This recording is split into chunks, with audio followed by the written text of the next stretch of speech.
تمہارے چاہنے سے پہلے ہی تمہاری چاہ کو تمہارا مقدر بنا دیتا ہے،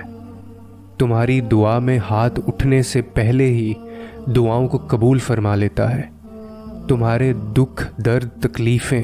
وہ پہلے سجدے میں ہی سمیٹ لیتا ہے اور تم پر اپنی رحمت کی چادر چڑھا دیتا ہے۔ وہ فرشتے ہو کر بھی اتنا قریب نہیں ہوتے اس سے جس طرح دوران سجدہ اللہ تم سے قریب ہوتا ہے، اور تم اپنے رب کے اتنا قریب جاؤ اور وہ تمہیں خالی ہاتھ لوٹا دے، ایسا تو ہرگز نہیں ہو سکتا۔ اور پھر اللہ تو ہمیشہ سے تمہارا ہے، تمہارا تھا اور تمہارا ہی رہے گا، بس تم ہی نہیں سمجھ پاتے۔ کوئی شخص یا کوئی ایسی چیز جو تمہیں اللہ سے دور کرے وہ تمہارے لیے کبھی بہتر نہیں ہو سکتی۔ جو راستے تم خود بناتے ہو وہی تک منزل ختم نہیں ہوتی۔ کہ تم نے جو اللہ سے مانگا تھا وہ تمہیں نہ ملی تو تم نے یہ سوچ لیا کہ اب تم کبھی کوئی